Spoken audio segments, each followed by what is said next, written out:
Barrister Asaduddin Owaisi साहब और stage पर मौजूद तमाम मजलिस इत्तेहाद और मुस्लिमीन के जिम्मेदारान, यहाँ देखकर मैं एक बात कहना चाहता हूँ, ऐसे डसेगा कौन, सब जानता हूँ मैं। ऐसे डसेगा कौन, सब जानता हूँ मैं, कहाँ किसी का खौफ मानता हूँ मैं। जंगल के हो या हो आस्तीन के, सांपों की सारी नस्लों को पहचानता हूँ मैं। अल्हम्दुलिल्लाह मेरे भाइयों, 2014 में आपके बीच में आया था, आप लोगों ने अपने इत्तेहाद का मुजाहरा किया था और अल्हम्दुलिल्लाह यहाँ से 2014 में आपने मुझे आपके इस हल्के से एमएलए बनाया। 2019 आया तो दोबारा आपके बीच में आया, आपसे फिर इत्तेहाद की दरखास्त की। नतीजा ये हुआ कि पूरे महाराष्ट्र ही नहीं बल्कि 7 मुख्तलिफ जो राज्य है वहां से सिर्फ एक ही मुस्लिम एमपी चुनकर आया, वो आपका बेटा, आपका भाई, आपका दोस्त इम्तियाज जलील चुनकर आया। 2014 में बोलते थे आएगा ही नहीं, 2019 के अंदर वही चंडाल चौकड़ी जो अब आपकी महफिलों में आते हैं और कहते हैं कि कैसे जीतेगा, ये वही लोग हैं जो 14 में भी थे, 19 में भी है, 24 में भी है और इंशाअल्लाह 29 में भी आप लोग वही हिसाब किताब करते रह जाएंगे। इम्तियाज जलील वहां जरूर जाएगा इंशाअल्लाह। आपको आज भी हिसाब किताब दिखाया जा रहा होगा कि पहले ये थी तो जीत गए थे, अब फिर चौराहों पर, चबूतरों पर, होटलों पर या किसी के बंगले के ऊपर शीर खुरमे के बहाने आपको बुलाया जाएगा और आपको हिसाब किताब दिखाया जाएगा कि कैसे जीतेगा। मैं उनको एक बात कहता हूं, तुम्हें जमीन के ऊपर मेरा हिसाब किताब कर दो, लेकिन मेरा हिसाब तो मेरा रब वहां पर बैठ कर करता है अल्हम्दुलिल्लाह। वरना क्या वजह है कि आज जो भी साजिशें चल रही है, ये वही लोग हैं जो कहते थे कि आएगा ही नहीं। उनके बोलने का अंदाज आता क्या, कैसे आता, हिसाब किताब गिनती सब बताते रहते थे, लेकिन अल्हम्दुलिल्लाह आए। और आज जब ये इलेक्शन हो रहे तो आप एक साजिश तो अच्छी तरह से समझ चुके होंगे कि मुसलमानों का एक गठ है और एक गुट है जो कहता है कि नरेंद्र मोदी को हमें हराना है तो यहां पर शिवसेना को जिताना है। इम्तियाज जलील को हराना है यहां पर, मोदी को वहां पर गिराना है। तो 48 सीटें हैं महाराष्ट्र के अंदर। मैं आपको यकीन के साथ कहता हूं, अगर उन 48 में से 47 भी अगर ये जीत गए, जब वक्त आएगा नरेंद्र मोदी की आंखों में डालने का तो भीगी बिल्ली बनकर ये बैठे रहेंगे और वहां पर असदुद्दीन ओवैसी, अख्तरुल इमान साहब और इम्तियाज जलील नरेंद्र मोदी की आंखों में आके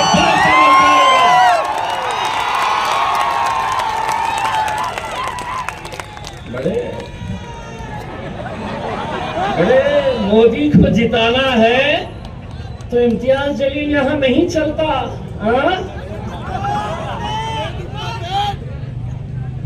ये आपकी यही गुलामगिरी, यही चाटुगिरी, यही तलवे चाटने की वजह से आज इस मुल्क से आपकी क़यादत खत्म हो चुकी है।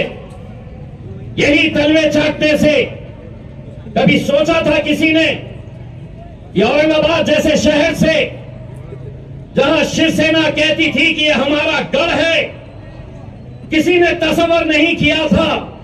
लेकिन यह आप लोगों का इत्तेहाद था जिसने यहां से शिवसेना को उखाड़ कर फेंका और मजलिस को यहां पर आपने अपना झंडा लहराया।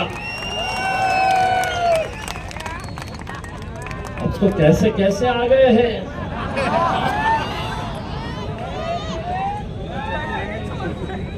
कैसी कैसी झोलियां फैला रहे हैं।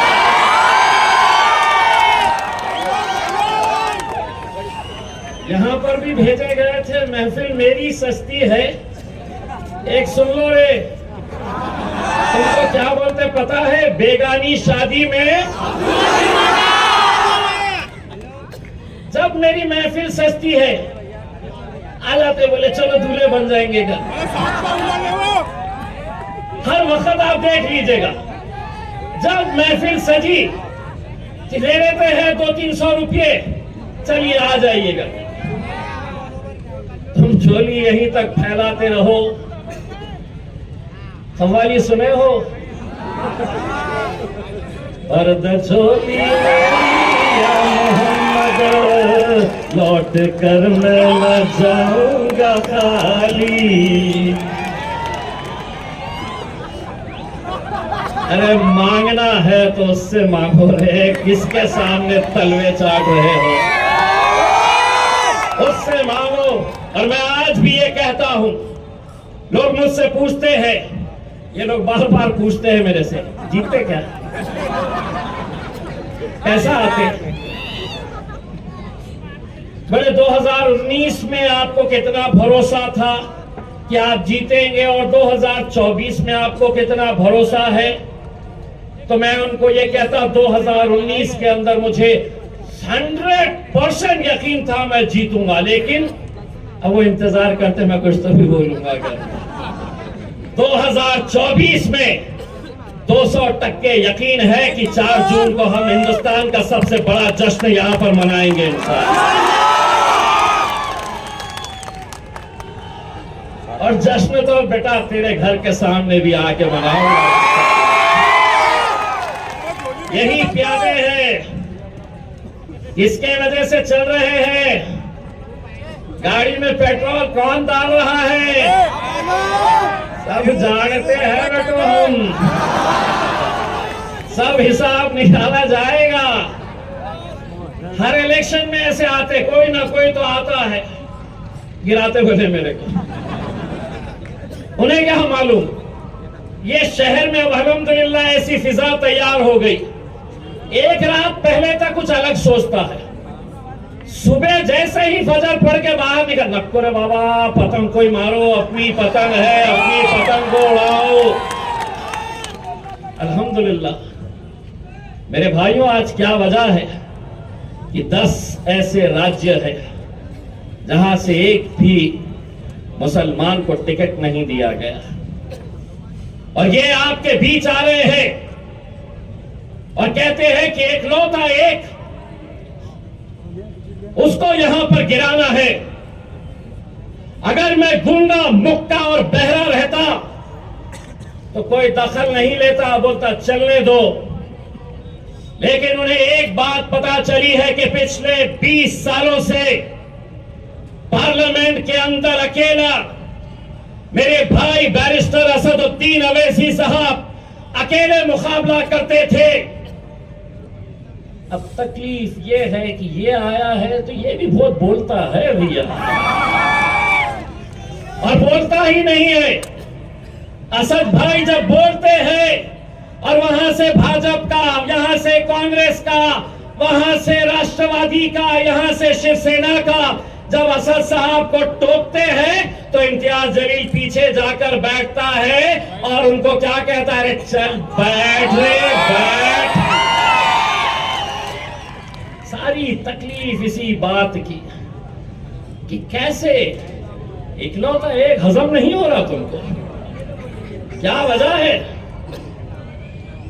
क्या वजह है तुम्हारी? उससे तो अच्छे हमारे कहां है वो। साहेब खान साहब खड़े रहो, पता उड़ाओ।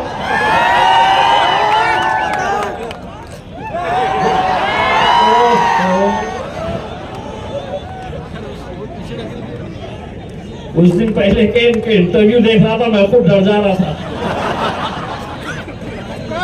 जो खड़े रह रहा था बोल रहा मेरे से मुकाबला है ही नहीं।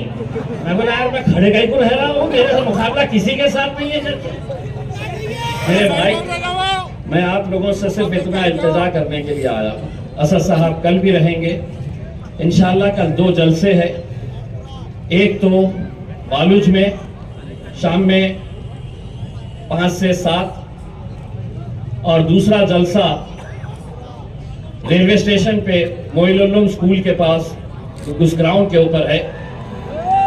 तो आप सभी से इल्तिजा है कि उस ग्राउंड के ऊपर आप दोनों जलसों में शरीक रहिएगा। आज चूंकि इतने ज्यादा हमारे पास मेहमान थे, बहुत सारे मुखरिब थे, और मुझे मौका देना है मेरे कायद बैरिस्टर असदुद्दीन अवैसी साहब को, तो आज जहां पर छोड़कर जा रहा हूं इंशाल्लाह कल वहां से कंटिन्यू करूंगा। आज सिर्फ आधा ही हिसाब निकाला हूं, कल पूरी बजा के जाऊंगा तुम्हारी इंशाल्लाह। बहुत बहुत शुक्रिया।